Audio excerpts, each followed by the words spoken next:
The Arrival. In Millbrook, Nebraska, population 847, or 846 if you didn't count Old Man Jenkins, still in a coma since last year's Corn Festival incident, Friday nights weren't just any nights.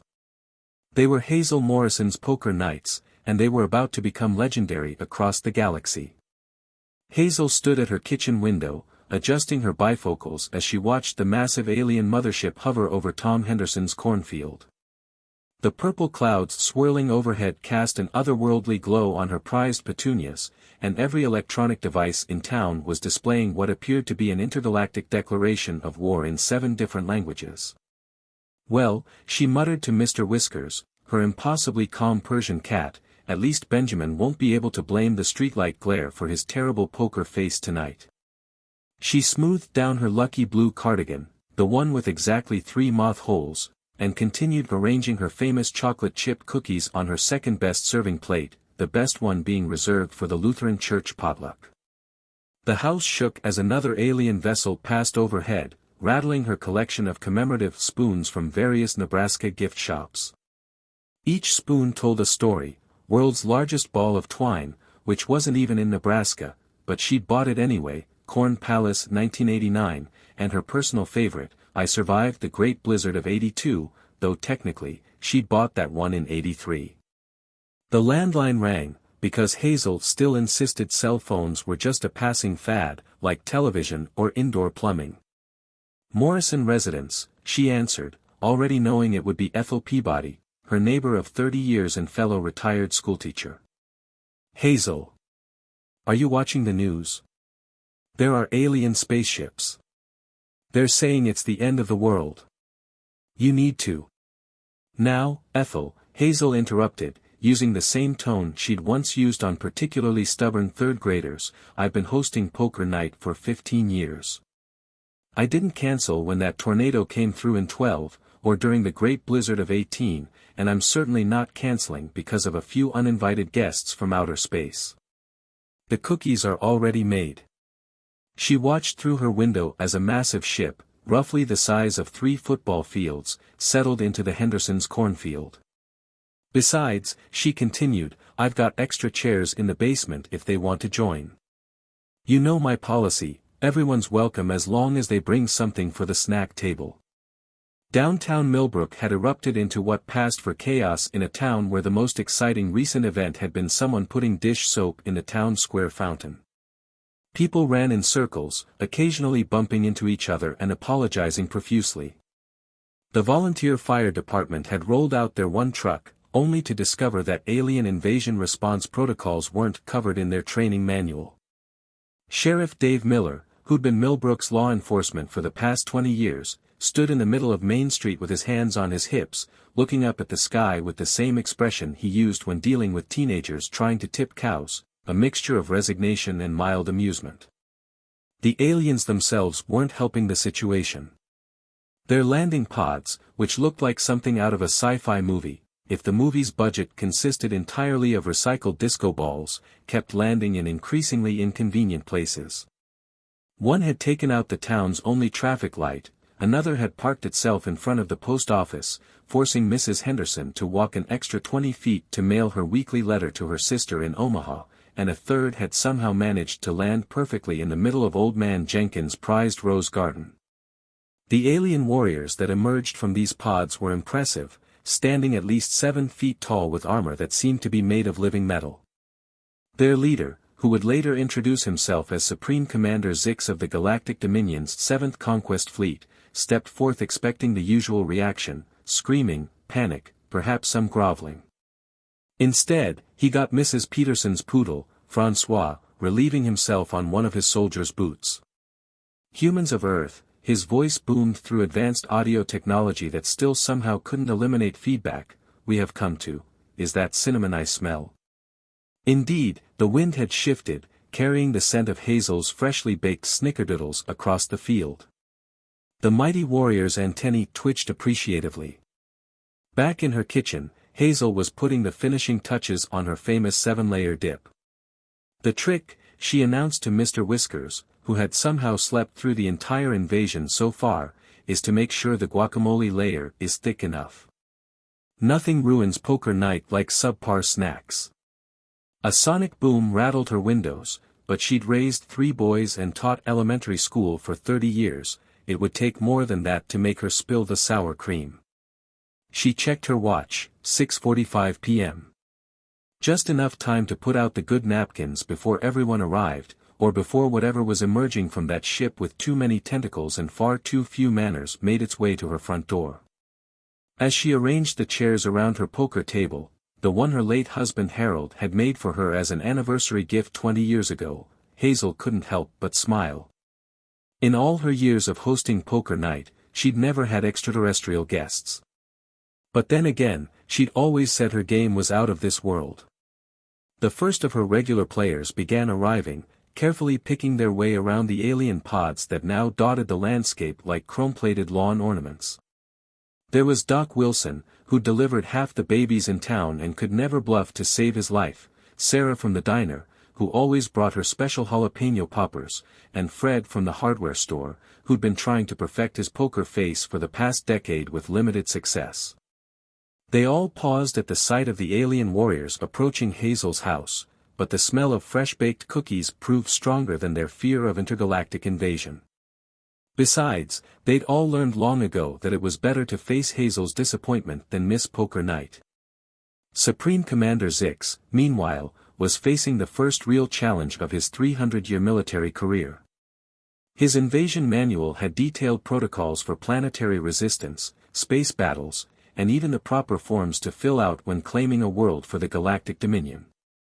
But nowhere did it mention what to do when a small, silver-haired human female in a moth-eaten cardigan invited you to a game of chance while serving baked goods that smelled like they'd been made in the kitchens of Valhalla itself. As the aliens approached Hazel's front porch, Mr. Whiskers finally deigned to wake up, stretched leisurely, and gave the assembled warriors a look that suggested they were somehow failing to meet his standards. It was a look that would have made lesser beings question their life choices. Instead, Supreme Commander Zix found himself wondering if he'd remembered to bring enough of the local currency to meet the minimum buy-in for whatever this poker ritual might entail.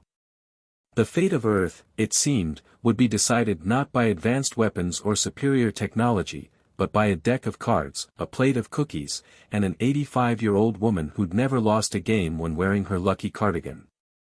And this was just the beginning of what would become known throughout the galaxy as the Great Millbrook Incident, though the official reports would notably fail to mention the snickerdoodles.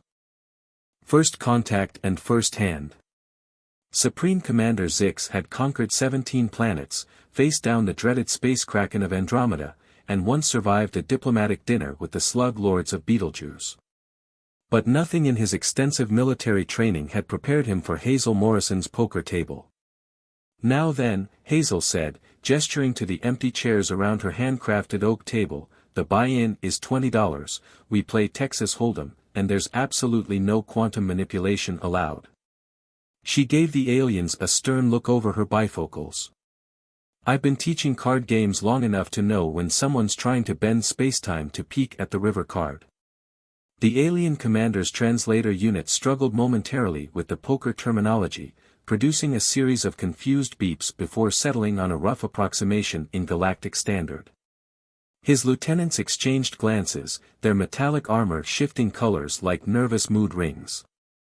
You wish us to engage in probabilistic entertainment rather than planetary conquest? Zix asked, his antenna twitching in confusion. Well, you're already here, and I made extra cookies, Hazel replied practically. Though I do hope someone thought to bring a snack to share. It's only polite. One of the alien warriors stepped forward, holding out what appeared to be a shimmering cube. We have emergency rations of crystallized neutron star fragments, he offered hopefully. That'll do nicely, Hazel nodded, taking the cube and placing it next to Sarah's jalapeno poppers. Just as long as they won't burn a hole through my good tablecloth. As the aliens settled around the table, their advanced battle armor squeaking against Hazel's vinyl chairs, the regular players began arriving. Doc Wilson came through the door, took one look at the assembled extraterrestrial warriors, and merely nodded. Evening, all. Hope someone brought decaf. Last time I had regular coffee after 8, I was up all night delivering twins. Fred from the hardware store followed, carrying his usual contribution of mixed nuts. He paused briefly at the sight of the aliens before asking, "Say, would any of you folks be interested in a bulk discount on WD-40? That armor sounds like it could use some." The alien warriors, who had expected screaming civilians and military resistance, found themselves instead discussing the merits of various lubricants with a man in overalls who kept trying to sell them on a 2-for-1 special. Meanwhile, Hazel was explaining the rules to Commander Zix, who was attempting to understand why humans would willingly engage in a game of chance with their own currency. In the Galactic Dominion, he explained, we simply take what we want through superior firepower. Yes, dear, Hazel patted his armored hand, leaving a small smudge on the otherwise pristine surface, but this is Nebraska. We do things differently here. The first hand was dealt, and the fate of Earth hung on a pair of pocket queens. Commander Zix studied his cards with the same intensity he usually reserved for analyzing planetary defense systems.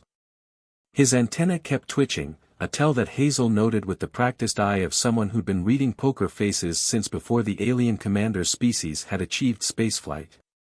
I will engage in this raising action, Zix announced formally, pushing forward a stack of chips. By the authority vested in me by the Galactic Dominion, I increase the monetary commitment by 50 of your Earth dollars. Call, Hazel responded calmly, matching his bet while sliding the cookie plate closer to the alien commander. And do try the snickerdoodles, dear. They're my mother's recipe. The alien commander reached for a cookie with his third arm, which he'd been trying to keep hidden under the table, thinking it might be considered cheating. The moment the cookie touched his taste receptors, his entire armor changed color, shifting from militant chrome to a soft pastel pink. By the 7 moons of Xerxes, he whispered, his voice modulator crackling with emotion. This tastes like the ceremonial peace offerings of my home world. His warriors leaned forward in concern, they'd never seen their commander's armor turn that particular shade before. Sugar, cinnamon, and a pinch of love, Hazel nodded sagely. Some things are universal, I suppose. As the night progressed, more of Millbrook's residents found their way to Hazel's house, drawn by curiosity in the time-honored small-town tradition of not wanting to miss out on gossip. The aliens, it turned out, were terrible poker players. Their advanced tactical training was no match for decades of Friday night gaming experience, and their sophisticated neural networks couldn't compute why Sarah from the diner kept winning with objectively inferior hands. It's called bluffing, sugar, Sarah explained to a particularly frustrated lieutenant who just folded a full house to her pair of threes. Maybe if you'd spend more time practicing deception and less time planning planetary invasions, you'd be better at it. The alien warriors found this concept fascinating. In their culture, direct military confrontation was the norm. The idea that someone would deliberately project weakness to achieve victory was revolutionary. Several of them began taking notes. Meanwhile, across town, the situation had evolved in unexpected ways. The alien mothership, apparently operating on autopilot, continued to hover ominously over the Henderson's cornfield, occasionally releasing small pods containing what appeared to be confused alien bureaucrats clutching clipboards and looking for their commander. Mrs. Peterson had set up an impromptu welcoming committee at the town hall, complete with her famous potato salad, which, unknown to her, would later become a highly valued commodity in 3-star systems. The volunteer fire department, having given up on finding proper alien invasion protocols, had instead organized a pickup basketball game with some of the lower-ranking alien troops. Back at Hazel's table, Commander Zix was facing a crucial decision. The pot had grown to include not only several $100s but also the deed to Fred's hardware store, temporarily, the recipe for Sarah's jalapeno poppers, and most surprisingly, the legal rights to 3 medium-sized asteroids in the Orion Belt.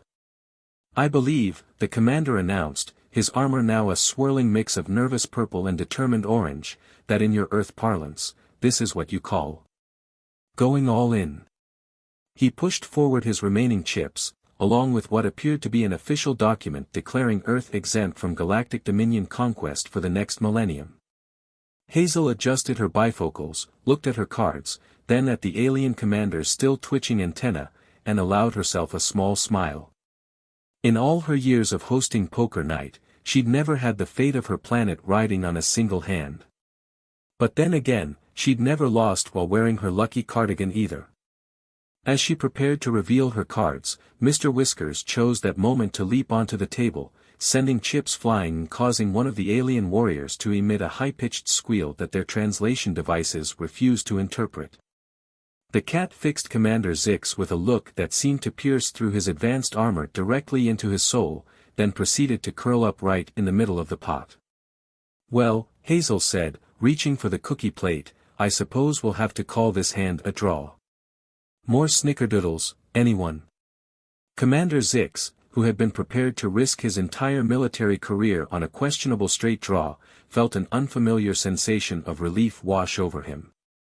His armor shifted to a calm blue as he reached for another cookie, beginning to understand that sometimes, the greatest victories come not from conquest, but from knowing when to share a moment of peace over baked goods and bad beats. Little did any of them know that this was just the beginning. As news of the Great Millbrook Poker Night spread through the galaxy, it would attract players of increasingly exotic origins, each bringing their own unique challenges to Hazel's Friday night games.